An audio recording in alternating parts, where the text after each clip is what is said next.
Good. Well, we're just ticking over into good afternoon. Welcome to this Google Digital Garage session on how to get your business visible on Google. Very special session for you today because we're really excited to be delivering this webinar in partnership with Screwfix today. We welcome all the guests that they've invited to join this Google Digital Garage training and hope that this lunchtime series is going to help your business grow and thrive online. So, little bit about me, I guess, first. So, as I say, I'm Christine. I'm one of the trainers here on Google's free skills training program, the Google Digital Garage.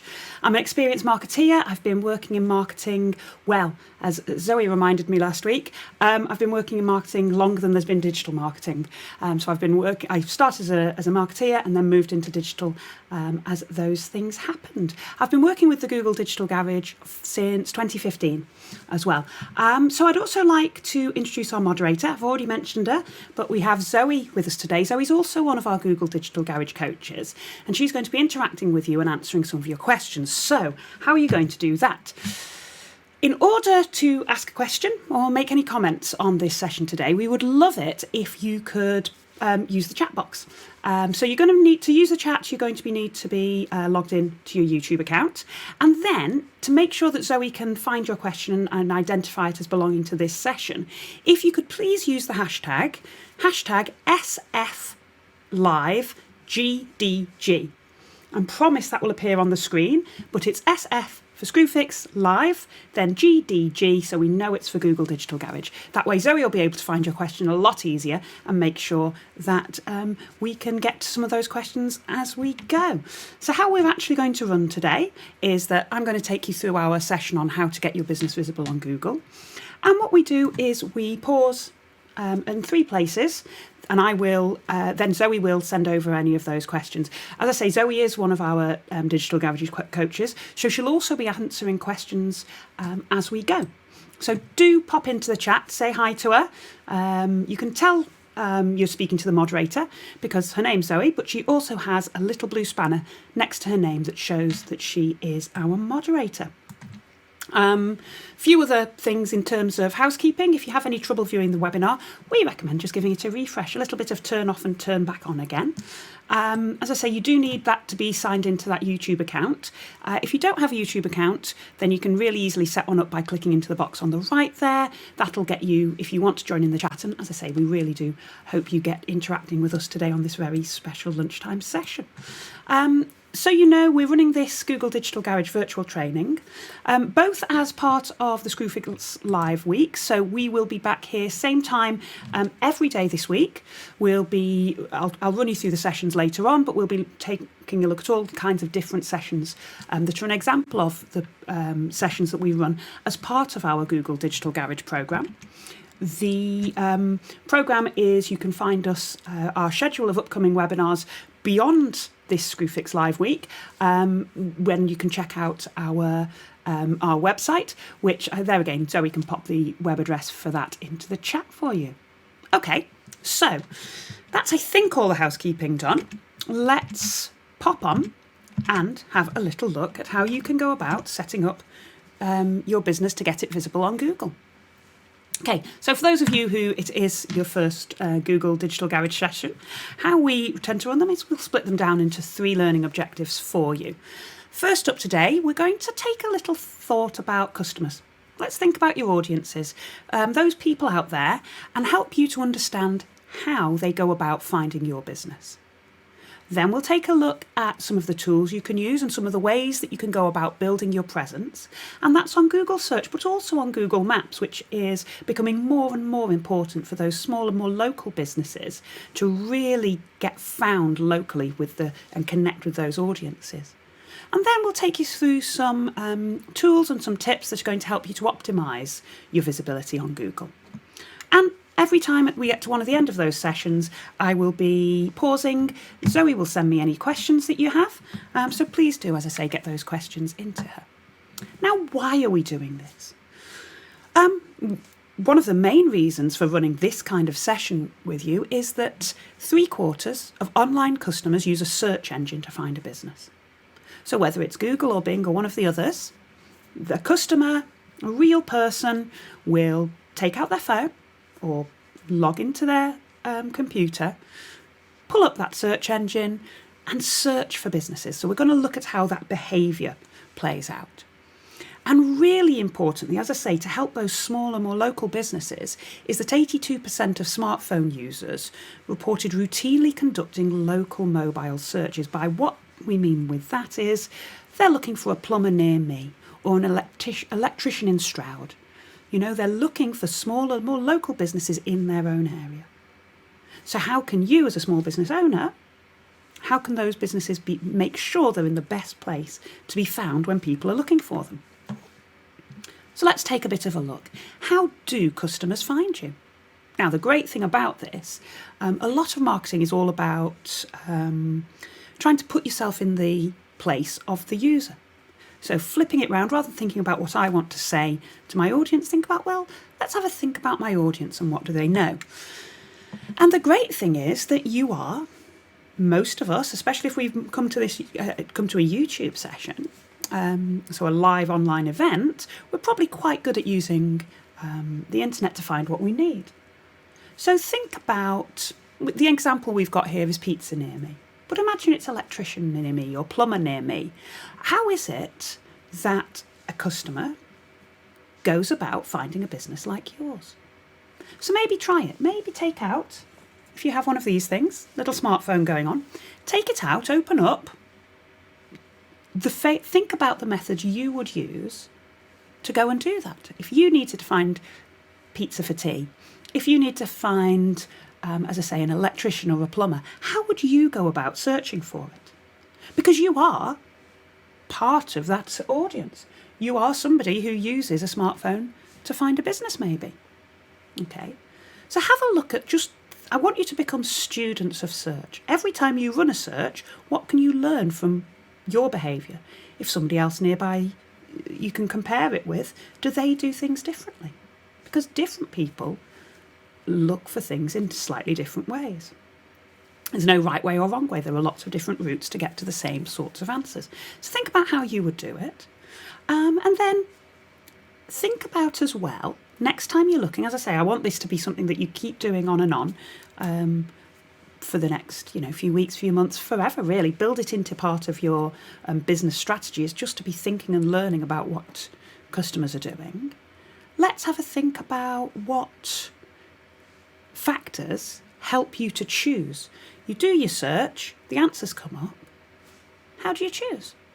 What factors help you to decide, yes, this is the result I'm going to click on? Okay, so you don't need to click on them right now, but just be thinking of those things. So think about how you search for a product or service online, and then those factors, what helps you to decide which one to select. If we were doing this in a room together, which hopefully next year we will be, but right now, if we're doing this in a room together, I'd be asking people for different examples of how they search. And some people will have used a search engine, something like a Google search. Other people, when they're looking for a local business, will open up the Maps app on their phone and search within there. And then in terms of factors that help you decide which one to pick, think about the headlines that were the title of that listing. Think about the extra words that were below the listing describing what that listing was all about. Think about all those different factors that are going to make you want to click on something. And later we'll be thinking about how you can use that knowledge to make your link more clickable. Okay. So I want you to think about now breaking that down. So what you've just done or what you know that other people are doing. And the search journey looks a little like this. In fact, I would suggest there's a little bit before this as well, because there's some kind of stimulus. Something makes somebody want to do a search. So what's going on in the life of your audience when they search for a business like yours? It might be, I was talking to a friend yesterday who her stimulus for searching for a plumber was that all of a sudden water started pouring from the ceiling of a dining room, that it was coming from the upstairs bathroom. Okay, so there was a stimulus going on. Something like that happens. What happens next? Well, the journey seems to look like this. We will do a search. There we are, got my clicker going. Then we'll look at those options and we'll make a decision. And then we'll engage. We'll engage with the listing. So let's have a think. So the search happens. What are you going to search for? What happens if you make a search and then you don't get quite to the answer straight away? We do a thing where we iterate our searches. We change up what we're going to say. We ask a deeper question. Then we'll make a decision. What factors go about influencing those decisions? And then we'll click in and we'll engage. And really important, once you've clicked through to that listing, what is it that makes you stick on that page? Or sometimes if it doesn't come through quick enough, or maybe it's not exactly what we thought it was going to be or doesn't quite meet our needs, then we'll click back. So it's really important that when you're thinking about your being found, which is what search is about, we don't search for the sake of searching, we search to find things. And as businesses, we don't do search, get involved in we want to be found. So how are we going to make sure that once people have found us, that they stick with us and we give them exactly what it is, the best view of what we can do? Okay. So why is search important? It's exactly that. It's because people are behaving in this way. People are looking for businesses, especially for local businesses.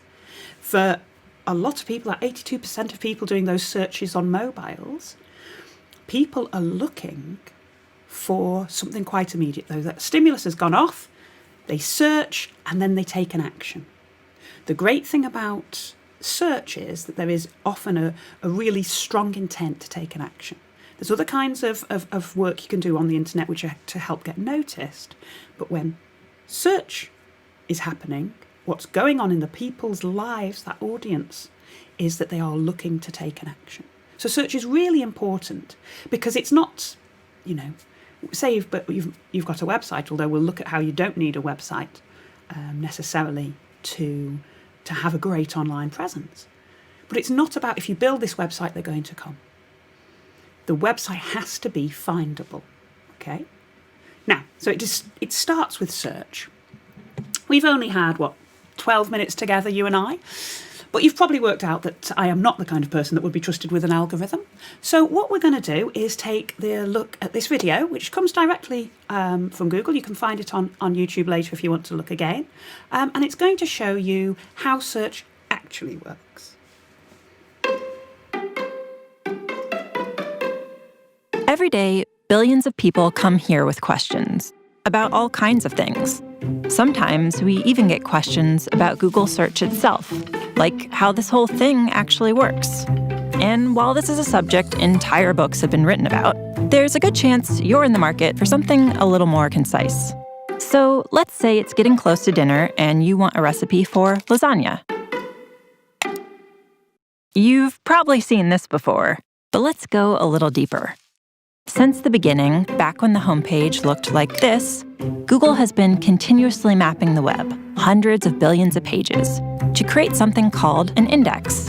Think of it as the giant library we look through whenever you do a search for lasagna or anything else.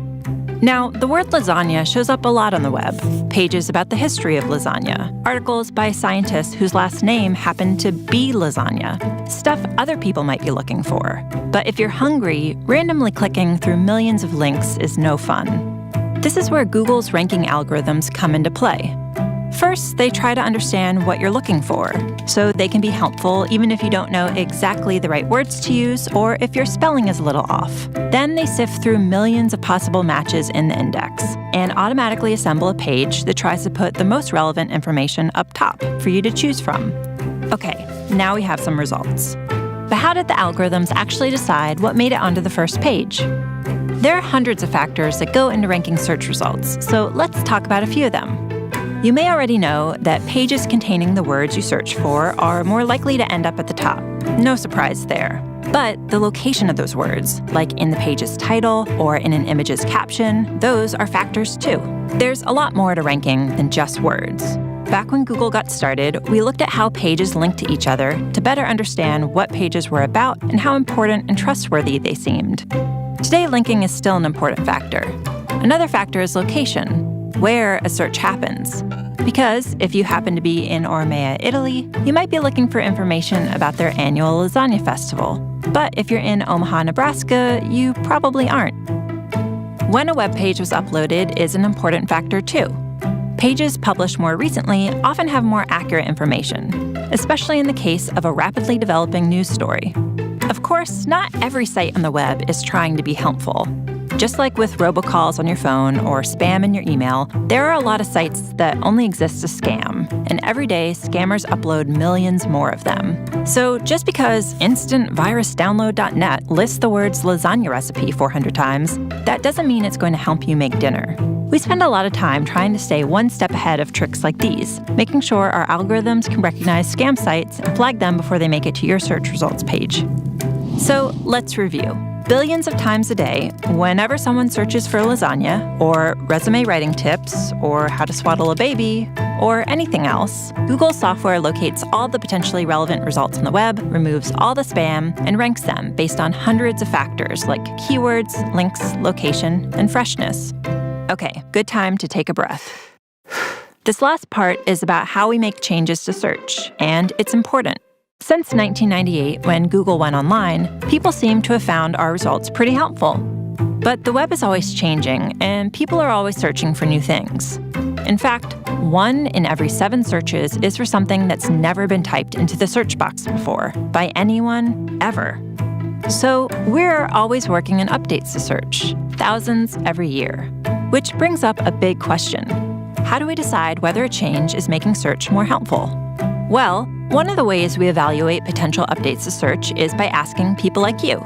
Every day, thousands of search quality raters look at samples of search results side by side, then give feedback about the relevance and reliability of the information. To make sure those evaluations are consistent, the raters follow a list of search quality evaluator guidelines. Think of them as our publicly available guide to what makes a good result good. Oh, and one last thing to remember. We use responses from raters to evaluate changes, but they don't directly impact how search results are ranked. So there you have it. Every time you click search, our algorithms are analyzing the meaning of the words in your search, matching them to the content on the web, understanding what content is most likely to be helpful and reliable, and then automatically putting it all together in a neatly organized page designed to get you the info you need. All in, 0.81 seconds? Wow. Anyone else ready for dinner?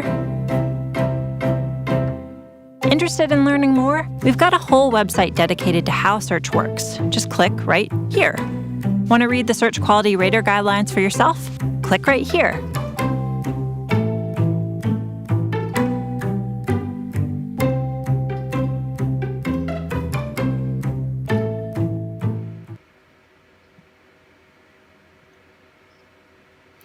Okay, so as you can see, there is lots of factors that go into being found. If you want to say, you can rewatch that video on YouTube, but you can also come back and watch this session again. It's going to be up on screwfix.com. So you can keep taking your notes, but do come back and rewatch any parts of that you want to. Okay, so big question for you. Are customers searching for your products and services online? Because if you're not there when they are searching, then it's a missed opportunity. So imagine you go to a supermarket and you're looking for bread. If the particular brand of bread that you usually buy isn't there, what are you going to do? Most people would just choose something differently. And it's the same with the internet. So if there were other options, then people are just going to take one of those other options rather than go out and go to a different supermarket to look for something more specific. So being there is really, really important. And it's fantastic because more now than ever before, you can be found when people are searching locally for you, locally for a business like you. So as we were looking at pizza restaurants, or if it's electricians, plumbers, whoever it is, people are searching locally. How do we know this? Well, I'm going to show you a few tools. This on the screen now is one of my favourite ever tools. I will give you a little bit of a warning though. It is the kind of, it's a fabulous tool. It's called Google Trends. And Google Trends will help you to see what the world's searching for. How it came about is that it's basically a searchable database of searches. So I think back in about 2004, a lovely nerd decided, wouldn't it be interesting if we could search what people had searched for? And so all of those search terms that go into Google are recorded, anonymised, aggregated, and served back to you in a searchable format. And this is where it gets fun. So you can vary the time period you look at. You can vary where in the world you look at. So you can compare, you can narrow down and look by the United Kingdom if that's where you're based. You can look at the last year, the last 5 years. Here's an interesting one for you. I don't know, this is probably really small on your screen, but I'm not going to get into the detail so much. And if we do have any plumbers out there, you could tell us maybe if you see this in your business. But the search term that they've chosen is plumbers near me. Now, I can imagine that since the dawn of the internet, people have been searching for plumbers online. But really interestingly, over the last 5 years, this was taken at the beginning of last year, actually, this particular screen grab. But you can see that about 5 years ago, there were not many people searching for plumbers near me. And then what happens is it picks up and picks up and picks up. And why that came about is the near me is quite a new thing, based on the fact, as we said before, nowadays, people are searching on mobile phones, so they're looking for plumbers. They don't need to put plumbers in Bristol or plumbers in Edgbaston. They can put plumbers near me. Their phone knows magically where they are, so they can find those. In fact, with the location on now, if you just put in plumbers, the search results, to be as useful as possible to you, will show you, as default, the plumbers who are near to where you are. So think about that, how people are actually searching. There's something interesting here. I always find this interesting. Anyway, I'm a big nerd. We probably should have got that straight already. But here, you're getting 2 kind of peaks each year. And this is why it's fabulous. If we do, as part of this Screwfix Live event, have any plumbers out there, then this would be great to have this validated. But I've always imagined that what's going on is that maybe this one's in the autumn, when people put the heating on for the first time, maybe. And maybe there's a surge in people looking for plumbers because their water tanks are broken or there's some kind of problems with the plumbing. And then this is the same year. These are in the same 12-month period. They're having 2 peaks with a few months in between. So I like to imagine that maybe this is when the second of those peaks is when the cold snap hits. We always get a cold snap in the UK, what, about January, February time? And maybe that's when all the pipes burst. And there again, what do people do? They're quickly on their phones and looking for the plumber. So knowing that, and as I say, if you can use hashtag SFLiveGDG in the comments to verify whether that is actually what you see in your business, if you are a plumber out there. Because what would be really, for me, would be really interesting, you could then go back and look and see, well, was that particular winter a worse winter than the other ones? And can we track back and see what's actually going on in people's lives?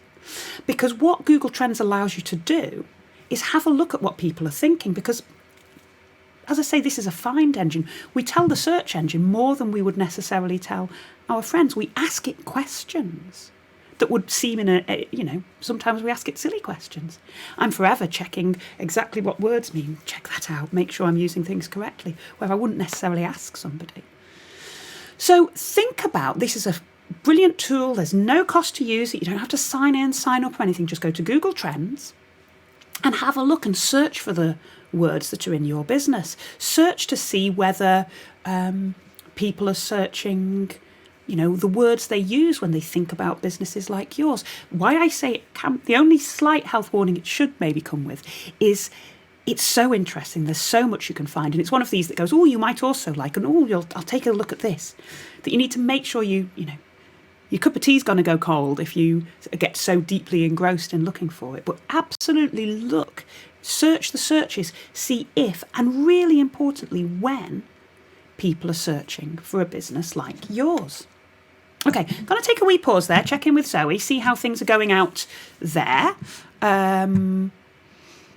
I'm seeing we've got no questions so far. That isn't altogether unusual. Hopefully that that just means I'm explaining things well. Although we are going to get a little bit more technical now. So maybe if you have those questions, as I say, hashtag SFLiveGDG for Google Digital Garage. And that means Zoe will be able to identify that the questions are related to this session rather than the rest of the wonderful events that are going on today. Okay, so now what we're going to do is take a look about where you can go about building that presence on Google, because there are various places that you can do so. I always giggle a little bit when I say, I'm now going to show you, I'm going to talk you through a search engine. You've probably seen one of these before. So what happens is, person, human being, audience, maybe a customer, types in a question, types in a query at the top. That goes here. This isn't the technical bit, by the way. I told you we'd get more technical. This isn't it just yet. But so your person wanting to find a business like yours types in a question. We can use Google Trends and find out the kinds of words, the kinds of questions they're asking. Then how the results come back is here below. We have some ads. Depending on what the search is, next time you do a few searches. When you search for different things, remember your search engine wants to be as useful as possible. So here, they've searched for Stacey's Bakery. So they're searching for a bakery. The search results displayed are showing them some beautiful images, which are actually like shopping ads, I think, at the top. Then we've got some ads, which are clearly for bakeries, that are clearly defined by, they've got the little ad there. And then underneath, we've got these, the organic search results. And that's those that have worked their way up to the top through their search engine optimization.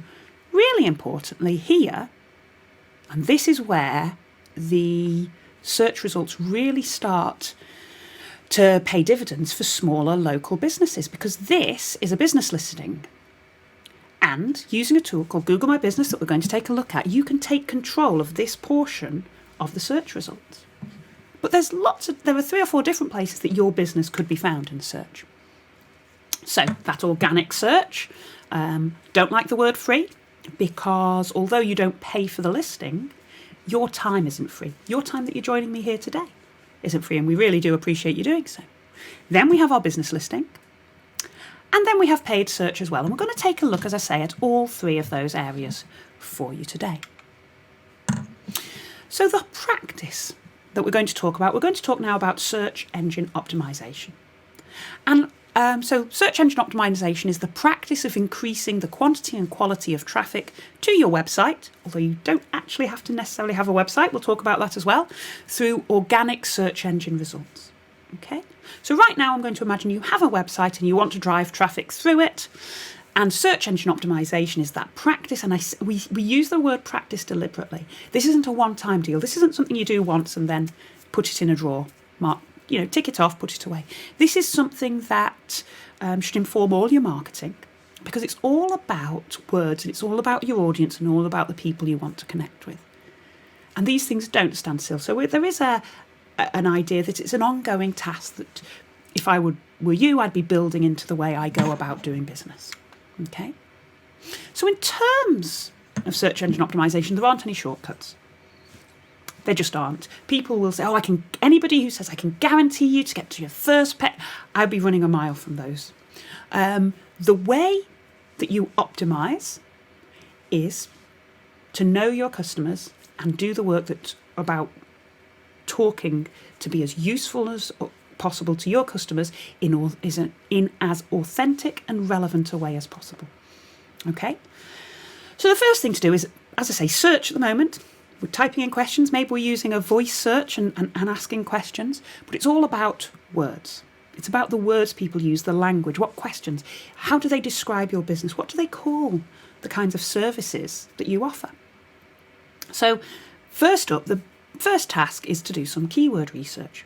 So keyword research for me is, there again, a lot of it's about listening, discovering the words and phrases, really important. When we say keywords, if you type in a word, you're going to have to add extra words. We'll talk about that in a moment as well. So discovering those words and phrases people are looking for when they're searching for products or services which are related to your business. Okay.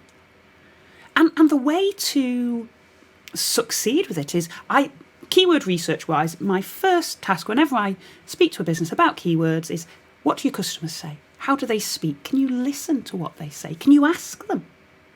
Ask them the words they use. Listen when they talk and describe what you're doing. And then start making really technical a list. I like either a wall or a big piece of paper and a load of post-it notes on it. Get the special post-it notes that stick up on walls and stick up better. Don't get the really cheap ones that just fall off straight away.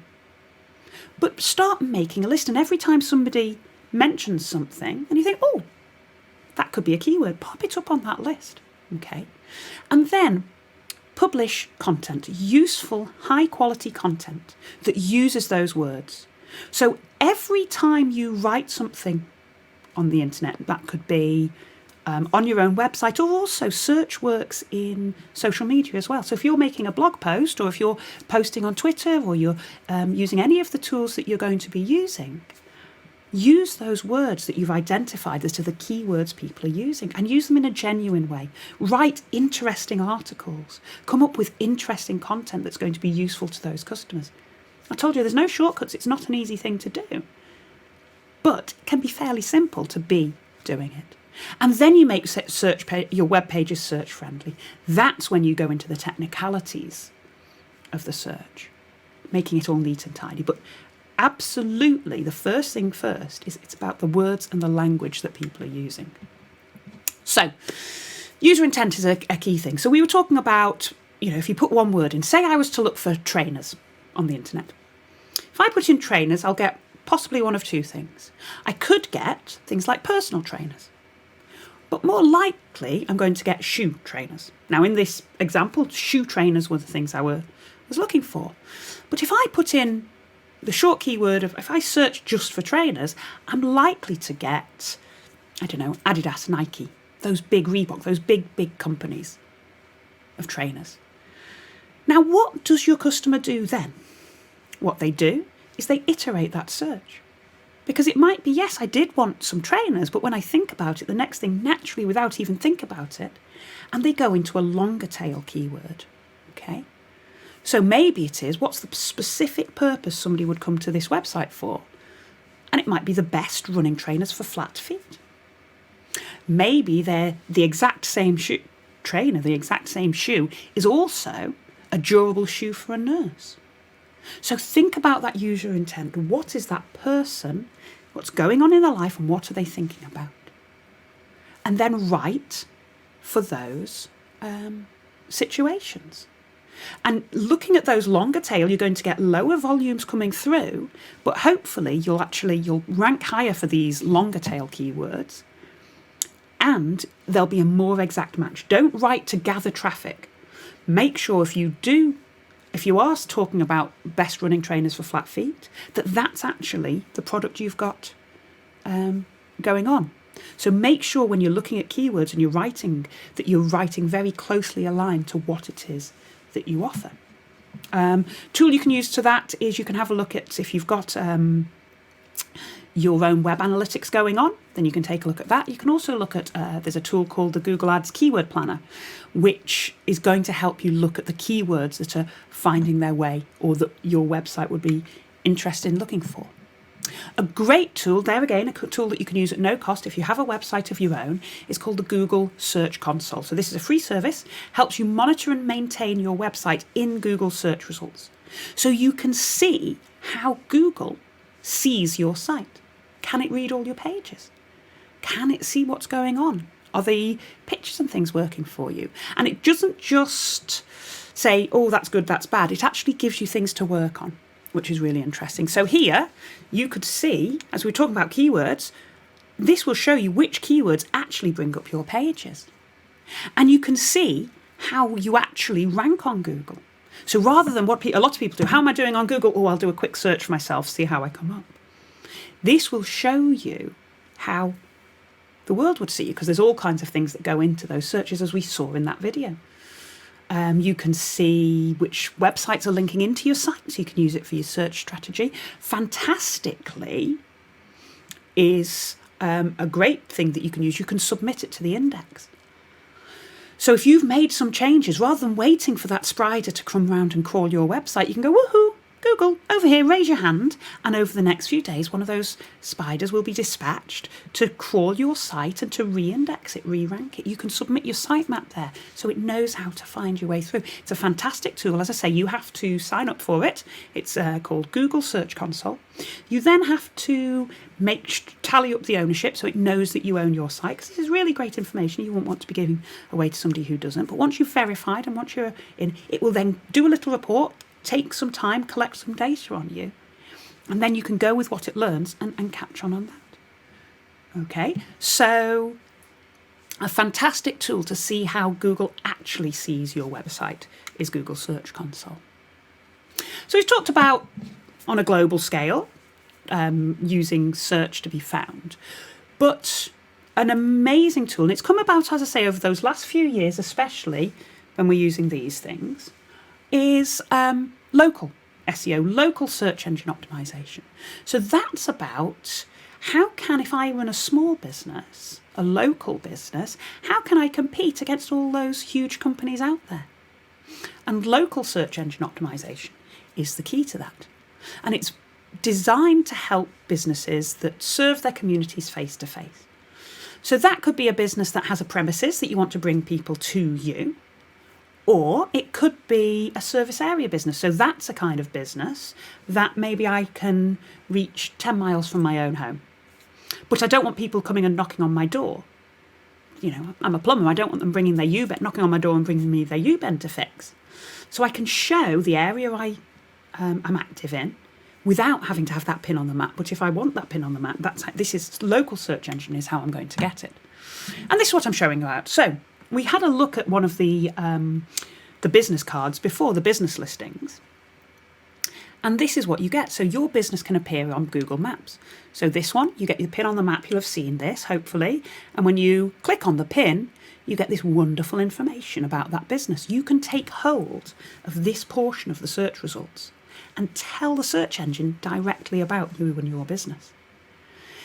It's really hard to overestimate just how important this can be for a small business. I worked with one of my neighbours in my old house he had a cleaning business. He did external cleaning. So he'd do your gutters, he'd clean all your windows, the outside, the frames, and all kinds of all those horrible jobs that people don't want to do themselves, requiring ladders, requiring specialist equipment. He was the guy for you. And he used Google My Business, Google Maps, to be found. And within the first 2 weeks, he found 4 new customers this way because people were searching for these kinds of services. So you can take a hold of where you appear in Google search and also get that pin on the map, or if you don't want the pin on the map, you can get boosted in that local area. Okay? And so I say the tool we're talking about here is called Google My Business. Again, it's no cost to use this tool, apart from your time and your knowledge. So really easy to get going. It was actually designed mobile first. So this is designed to be used on the app. And then you can go in and use it on a computer if you want. But downloading the app and signing in to business.google.com, then you find your business. Your business may already be there. If you're listed on other places, you might find it's already there. If you are there, select that business. If you're not there yet, you can add a business. Then you pop in some basic information and then you verify your listing. The verification is really important because Google wants to make sure that the person inputting the information is the person who actually owns that business. Now, if you already have something like Search Console or Google Analytics, it may well know that you are who you say you are. If not, they do. My particular favourite is that you'll be dispatched a postcard via Royal Mail, and you'll get a code through the post to the registered address to show that you definitely are where you say you are. And it's a great thing. So you claim your listing and then you can go about updating your information. It's a fantastic tool to show people that you are active because people are searching for local businesses. So you can tell, first of all the search engine all about you, which will help you get found. And you can use those great words that you've got in your search engine optimization. But then you're talking directly to those customers. Do a search for, as I say, that pizza near me. Some of those results you'll get will have the opening hours of that business.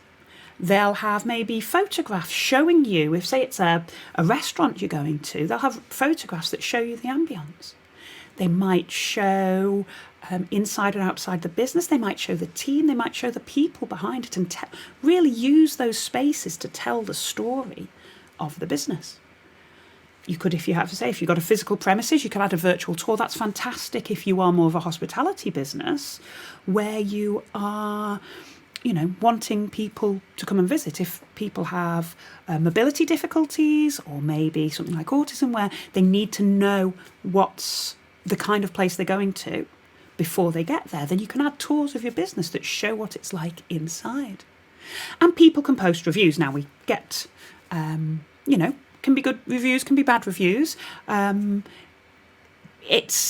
People are going to be reviewing your business whether you're there or not. So if you are online and have control of your Google My Business listing, you can be responsive to those reviews. Thank those people for leaving the great reviews. And you can go about making, if the reviews aren't as good as you'd want them to be, you can engage with those and you can show other people that is where, it's not the standard that you normally aspire to. So in terms of that, being active, being visible is going to be really, really important. Okay. So the third area we want to look at is search engine marketing. Now, search engine marketing is using paid advertising to ensure that your business's products or services are visible in search engine results page. I would always say, get good at search engine optimization, do everything you can with your local search engine optimization before then going in and looking at search engine marketing. Okay. It's a fabulous tool, but because you are paying for those clicks, you don't want to be learning too much here. You want to come here when you know your customers and you know what you're talking about. But in terms of where search ads can appear, you can bid and get yourself, if your ad is relevant to the search, and if it is authentic and it's genuine and it's being the most useful result, then you can get yourself into those top portions. And they might also be this kind of shopping ads where you have a lovely visual of the products and services that you offer. The tool we use to do that is called Google Ads. That's Google's advertising platform. You can create search ads, display ads, even YouTube ad campaigns in there. And as I say, that's called Google Ads. It's also the place where the keyword planner tool lives. And even if it's free to sign up for a Google ad account. So it might be that you can use the tools within the ad platform to make your search engine optimization better. Okay. How you go about it. So you create a campaign. You sign into Google Ads and create a campaign there. Okay. Then you pick the keywords. You pick those keywords that you want to be found for. So think about, this is why I say do the learning first. Work out what are the things that people are searching for. As I say, you can look at the data and it'll tell you the volumes and things of search ads. Then you make your bids, you do the maths that says, if I get, this many clicks through at this price, then I make sure that I've got a mechanism that I'm measuring how many leads that generates, for example, if that would be my goal. And then you write good ads. And that's kind of down to you, but think about those, the factors right at the beginning. What were the factors that made you click on particular listings? What makes an interesting ad? But really don't forget that whole search journey. There's no point getting found and clicked on if what you're then presenting isn't what the people want. So make sure there's a really good flow through from your good ad through to what's being shown at the end. So really think about what it is that target customer wants. What do they want to see? What's going to be interesting to them? Then when they get through to your website, what's going to engage them? What's going to make them stick? I think search ads are fantastic to boost once you've got a really good search engine optimization strategy going on. You know a lot about your customers, a lot about your audience, and you're ready to take on a few more clients. What's great about them is that you can turn on, off and on. I've seen lots of restaurants and pubs and things use these to great effect. They'll change the ads for different nights. So Maybe it's, Champions League night football. They'll have different ads. Maybe they have a quiet night on a Tuesday night. They'll run an ad to get people in for that business. So think about what's going on in their lives and then write ads that really speak to that customer and audience you're trying to get to. Okay, I'm just going to go and check in with Zoe, see how things are going. No questions coming up for me at the moment. We've got about 10 minutes left till the next question session. So if you do have any questions about anything, do just pop those. As I say, we're using the hashtag SFLiveGDG. So that way Zoe can make sure she finds those questions for you. Awesomeness. Okie dokie, I'm going to carry on. Let me just get all my screens back into place. There's so much going on a big event like this one. Let's take a look at some things you can do now to boost your presence. So you've got the basics. You know which areas are which. You're clued in about where you're going to appear. What can you do next to lift up that presence? Okie dokie. So let's get ready. Good. So the first thing you can do is think about the user.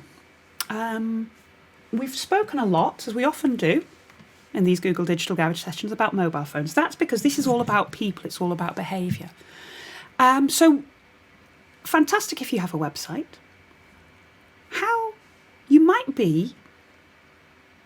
have a great website, have a great knowledge of your customer, be doing maybe great ads or using really good search engine optimization to be found. But do you know how well you're showing on different mobiles? There's a fantastic tool that is called Test My Site. And this is Test My Site will do exactly what you can see in some of these screenshots, is rather than you going and searching on your device for your website and maybe searching on a friend's device and another tablet and seeing how it looks on different devices, you can test those things. Think about what's going on in somebody's life. When I'm on my phone and I'm searching, I might be out and about, obviously on my own, 2 meters from anybody, but I might be searching for something to do right now on maybe a weak connection. When we are searching out and about on our mobiles, we're actually quite impatient. So does your site load quickly? If your site is mobile friendly, it can bring you more site visitors. Gives them a better experience. How many times have you, if you search for something and we're pretty impatient, if it's not really, really instant, you're going to click back and go and find a quicker experience.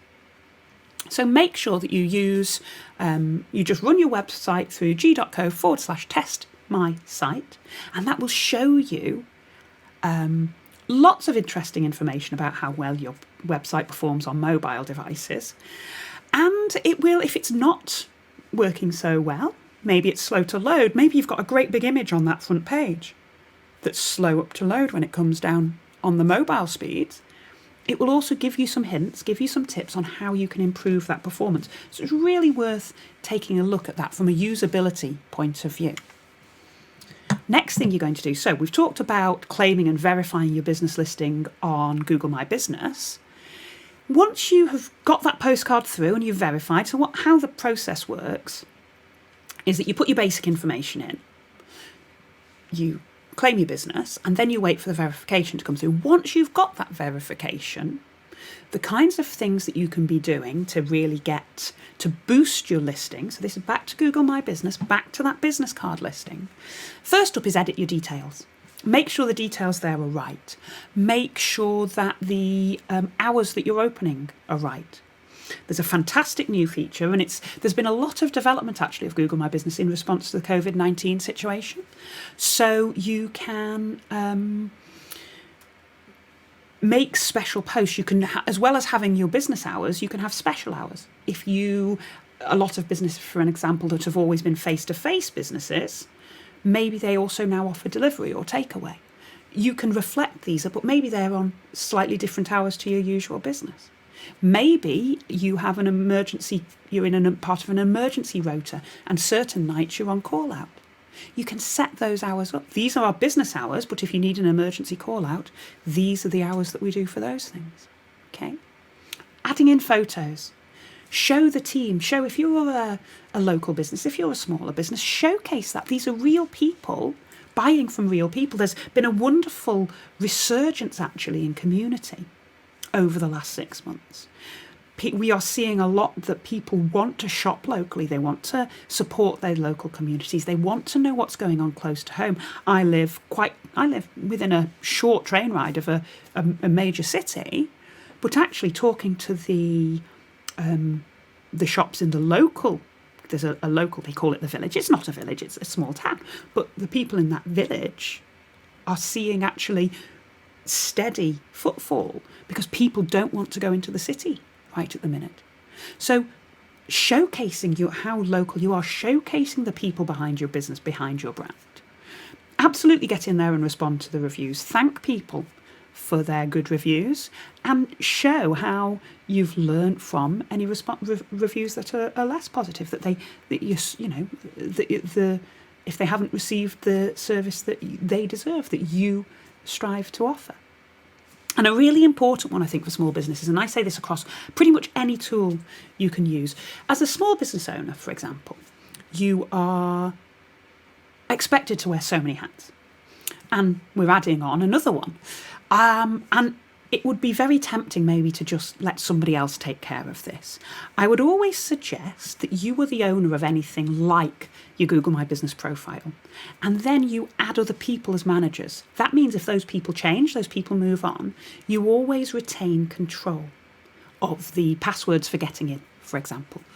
So set yourself up as the owner of the Google My Business, but then if you've got people to do that for you, darling, make sure that they are added as managers of that Google My Business listing. Okay, so verify your listing, make use of it. You can, as I say, it's perfectly possible to have a great internet presence nowadays without having to build your own website, but maybe you want to build your own website. And if you want to have without doing the big cost and the huge project of building a website, if you want to see if it's the right sort of thing to you, you can actually upgrade within the Google My Business tool. You can upgrade your business listing, all the information that you've put in there. You can upgrade that, and Google will create you a website for free based on, you can make very, very simple template changes. Put it this way, I helped my mum and dad to do this for their business, and they run it themselves. My mum can go in and change things. So it's not technical at all, because Google automatically uses the information you've already put in and helps you create a site where you can do minor modifications. It's not going to rock the world. It's not going to give you amazing amounts of functionality, but what it will do is help you see whether this is the right sort of thing for you to be doing. Okay.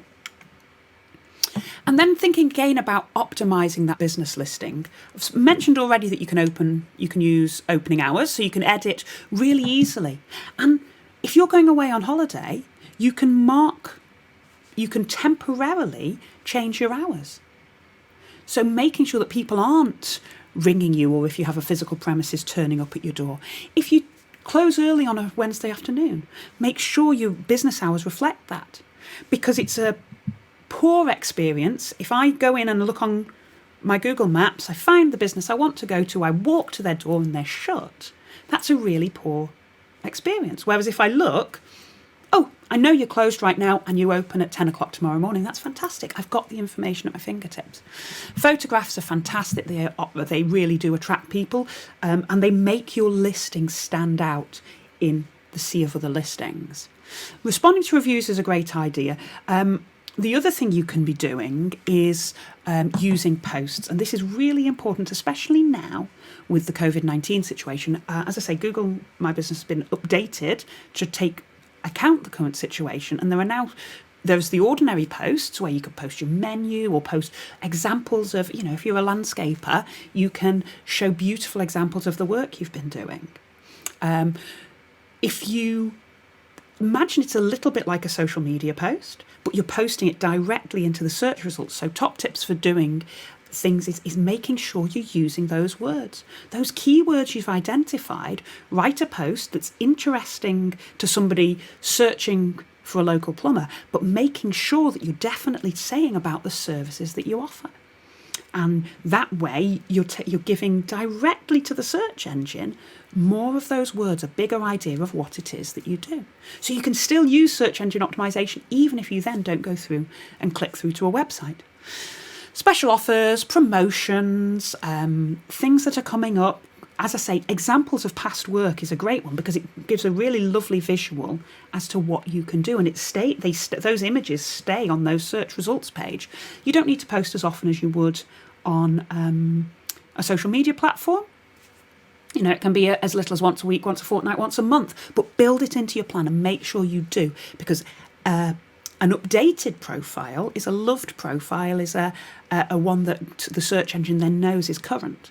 And people can see you around as well. With COVID-19, if you've made any changes, there are special COVID-19 posts. So even if you've got Google My Business and you're using it and running it already, go back in and take a look at the special features around COVID-19. Have you put a post that shows the ways you're keeping your customers safe? It helps to build that trust. It helps to build that value in.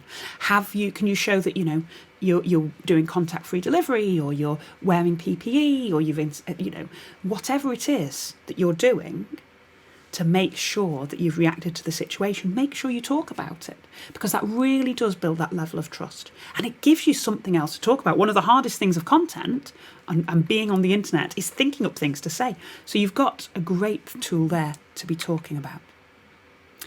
And when you're doing these things, I love to be measuring. Measure what you're doing. And I've mentioned already Google Analytics, which is a tool that you can use to measure your website, but you can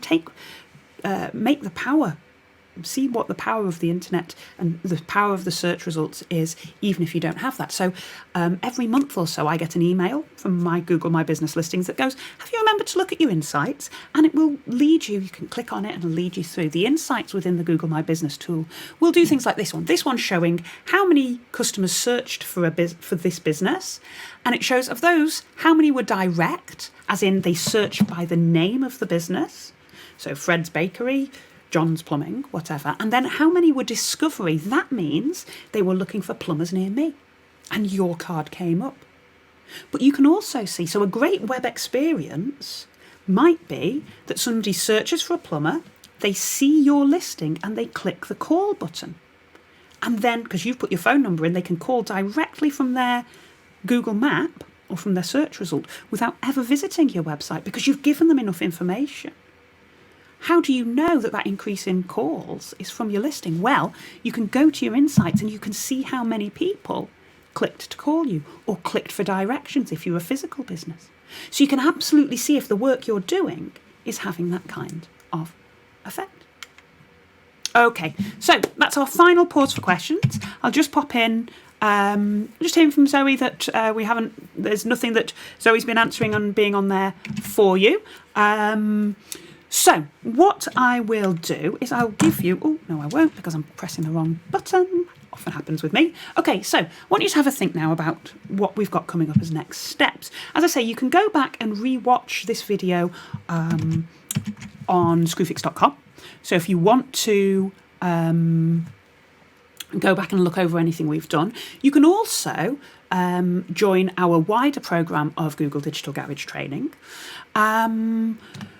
which Zoe will pop in our website. It's g.co/digital garage, I think, but Zoe will pop the link in for you on the Google Digital Garage website. Really remains me now to wrap up, actually, as we're kind of out of time. So I hope it's been a useful dive into you for how to get your business visible on Google. A couple of things, if you wouldn't mind doing, is we do have a feedback form. Over the last 6 months, when we went from being at face-to-face events, as this one should have been, to being at these virtual events and running virtual training, everything that we've done and changed has come about because of people asking for things. So if you wouldn't mind filling out our feedback at goo.gle/digital garage feedback, that would be amazing.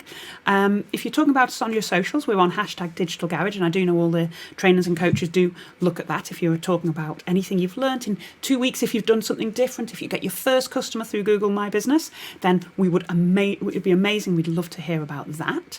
If you're interested in more training from the Google Digital Garage, a few ways you can continue learning. We have our series of Google Digital Garage webinars in different subjects.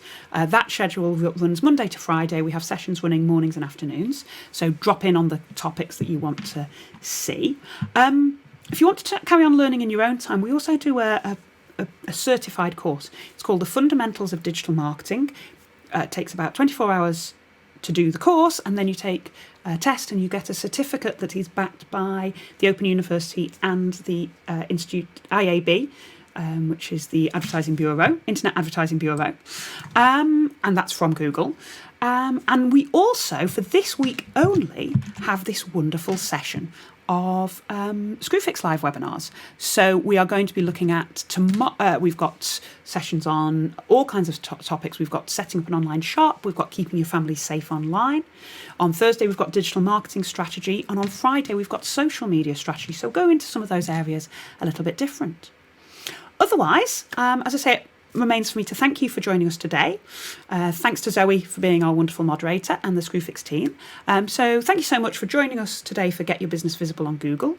Please join us tomorrow for Set Up Your Online Shop. There you're going to learn about how you can help your business to remain successful in a dynamic market by connecting you to new and existing customers online.